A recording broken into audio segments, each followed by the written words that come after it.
Kolkata trainee doctor rape and murder case में CBI का एक बयान आया है, जिसमें कि सीबीआई ने बताया कि जब संजय रॉय से पूछताछ की गई तो संजय रॉय ने बताया कि उस रात वो करीब 11 बजे के आसपास अपने दोस्त के भाई को मिलने अस्पताल गया हुआ था।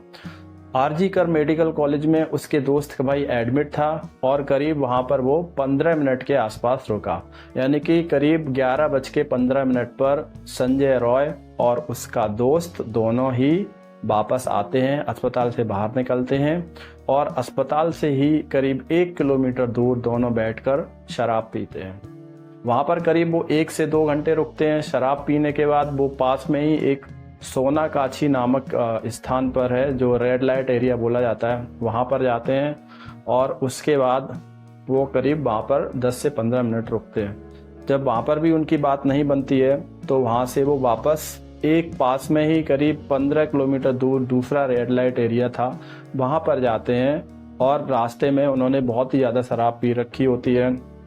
रास्ते में एक लड़की की भी छेड़छाड़ करते हैं और उसको कुछ अपशब्द बोलते हैं। ये सारा कबूलनामा संजय रॉय ने सीबीआई को दिया है। इसके बाद करीब रात के 1 बजे के आसपास वो वहाँ रेड लाइट एरिया में पहुँचते हैं। संजय रॉय के बयान के मुताबिक वो करीब आधा घंटा उस रेड लाइट एरिया में रुकते हैं। उसके बाद दोनों ही वापस अस्पताल आ जाते हैं, क्योंकि संजय रॉय के दोस्त को अपने भाई से कुछ पैसे लेने थे।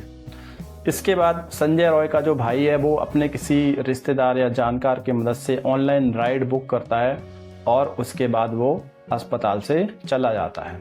लेकिन जो संजय रॉय था वो अभी भी अस्पताल में रुका हुआ था। तो इससे ये भी बात उठती है कि संजय रॉय अस्पताल में क्यों रुका हुआ था, उसके मन में क्या चल रहा था। तो करीब 3 बजे के आसपास संजय रॉय 4th फ्लोर पर ऑपरेशन थिएटर बना हुआ है, वहाँ पर जाता है। ऑपरेशन थिएटर में क्या करने गया था इसका उसके पास जवाब नहीं था। उसने सीबीआई को जवाब दिया कि वो ऑपरेशन थिएटर में बस ऐसे ही घूमने के इरादे से गया था। उसके बाद वो 3rd फ्लोर में आता है, जहाँ पर सेमिनार हॉल था जिसमें वो ट्रेनी डॉक्टर आराम कर रही थी। उसके बाद से वो जब वापस आता है तो उसे सीसीटीवी की फुटेज में स्पष्ट देखा जा सकता था कि कैसे संजय रॉय दबे पांव सेमिनार हॉल की तरफ बढ़ रहा था। जैसे कि कोई चोर होता है, जब वो किसी चोरी के इरादे से किसी के घर में प्रवेश करता है तो वो इस तरह से चलता है कि घर के मालिक को जरा भी भनक ना लगे। अब उसके दिमाग में क्या चल रहा था, मुझे तो लगता है उसे पहले से ही पता था कि इस सेमिनार हॉल में कोई लेडी डॉक्टर है, वो आराम कर रही है, इसीलिए वो दबे पैर आगे बढ़ रहा था, जिससे कि किसी भी हॉस्पिटल स्टाफ को कुछ भी खबर ना पड़े। सेमिनार हॉल में जाते ही सबसे पहले वो लेडी डॉक्टर पर हमला करता है, उसको गला दबाकर उसको बेहोश कर देता है। बेहोश करने के बाद उसका वो रेप करता है। रेप करने के बाद फिर से गला दबा के उसकी हत्या कर देता है।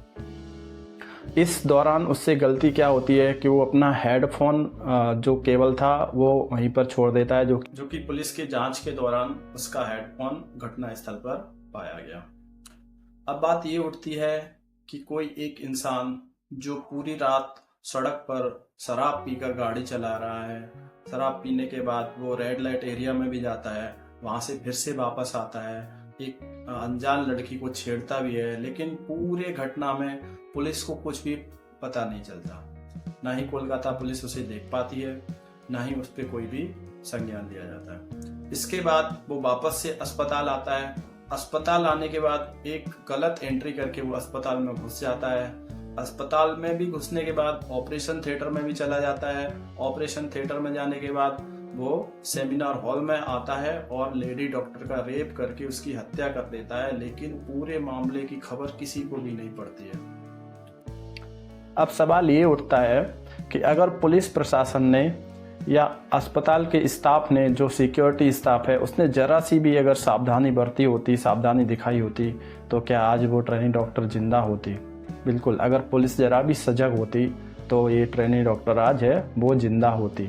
इस पूरे मामले में बंगाल की जो पश्चिम बंगाल की जो चीफ मिनिस्टर है ममता बनर्जी, उन्होंने भी अपना बयान दिया है कि इस पूरे मामले में कोलकाता पुलिस की बहुत ज़्यादा गलती नहीं है। कोलकाता पुलिस को जो करना चाहिए था वो उसने किया। हालांकि ये पूरे केस में सियासत बहुत ज़्यादा हो रही है। बीजेपी ने आज बंगाल में बंगाल बंद का आह्वान किया था। इसके बाद जो बंगाल की चीफ मिनिस्टर है ममता बनर्जी, उन्होंने अपने भाषण में बोला कि बीजेपी बंगाल में आग लगाना चाहती है। अगर वो बीजेपी बंगाल में आग लगाएगी तो ये केवल आग बंगाल में नहीं लगेगी, केवल बंगाल ही नहीं जलेगा, इससे असम भी जलेगा, इससे बिहार भी जलेगा, उत्तर प्रदेश भी जलेगा और इससे दिल्ली भी जल जाएगा। उन्होंने ये भी कहा है कि अगर आप बंगाल में आग लगाने की कोशिश करेंगे तो आपकी जो गद्दी है वो भी ज़्यादा दिन तक नहीं चलेगी। तो इस पूरे मामले में जांच से ज़्यादा सियासत चल रही है। तो ऐसे घटनाएं जब भी होती हैं हमारे देश में तो ये बहुत ही दुर्भाग्यपूर्ण होता है कि हमारे जो देश के राजनीतिक दल हैं वो इस पर सियासत करने लगते हैं। जांच अच्छी तरीके से होनी चाहिए, उसकी बजाय वो लोग सियासत करते हैं। लेकिन ये बात बिल्कुल सच है कि कोलकाता पुलिस ने और अगर हॉस्पिटल के सिक्योरिटी स्टाफ ने ज़रा सी भी सावधानी बरती होती तो आज ये घटना नहीं होती और ये ट्रेनी डॉक्टर जिंदा होती। आपको अगर मेरा वीडियो पसंद आए तो लाइक और सब्सक्राइब ज़रूर करें।